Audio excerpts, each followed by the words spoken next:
సత్య సాక్షి అనుదిన మన్నా ద్వారా మీ అందరికీ శుభోదయం. పరలోక కుటుంబ పరిచర్య యొక్క మందిర నిర్మాణం కొరకు ప్రార్థన చేయవలసిందిగా కోరుకుంటున్నాను. నేటి యొక్క వాగ్దానము యెషయా గ్రంథము 41వ అధ్యాయం 10వ వచనం. భయపడకము, నేని దేవుణ్ణై ఉన్నాను. యూదా ప్రజలు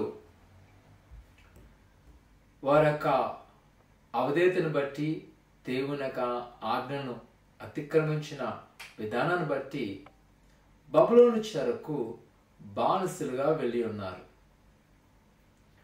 మరలా వారు దేవుని యందు వారు తిరిగినప్పుడు వారి యొక్క దోషములు, వారి యొక్క పాపములు ఒప్పుకొని ప్రభు యొక్క క్షమాపణ కోరుకున్నప్పుడు భక్తుడైన ప్రవక్త అయిన యెషయా గారి ద్వారా ముందుగానే ఆయన ప్రవచించిన ఒక మాట, భయపడవద్దు, నేను మీకు దేవుణ్ణి ఉన్నాను, మీరు దిగులు పడవలసిన అవసరం లేదు, నేను మీకు తోడుగా ఉండబోతున్నానని ఆ ప్రజలకు ఆయన వాగ్దానం చేస్తున్నాడు.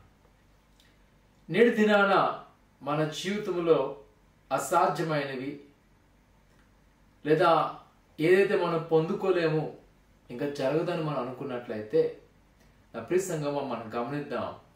మనం భయపడవలసిన లేదు. ఎందుకంటే మనకు దేవుడిగా ఉన్నది ప్రభువైన యేసుక్రీస్తు.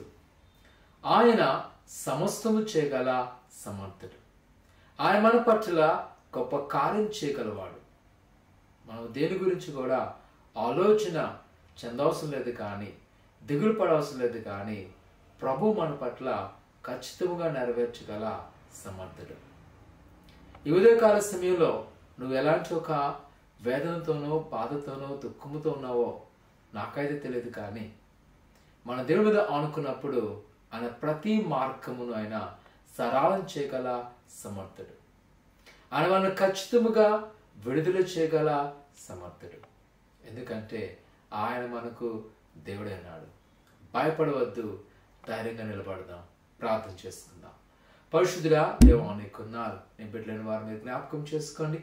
ఆయన వారి హస్తాల్లో భద్రపరచండి, మీరు దీవించండి, ఫలింపచేయండి. నీ యొక్క సమృద్ధితో ఉంచి నడిపించి వారికి ప్రతి ఒక్క వేద నుంచి, బాధ నుంచి విడుదల చేసి నీ కృపాక్షాములతో నింపమని ఎదుగో ప్రభా, నీ సన్నిధిలోని ప్రజలు ఎవరిని దేవుడిగా చేసుకుని మొరపెడుతుండగా వారు మొర ఆలకించి సమాధానం దయచేయమని యేసునామమున అడుగుతున్నాం తండ్రి, ఆమేన్.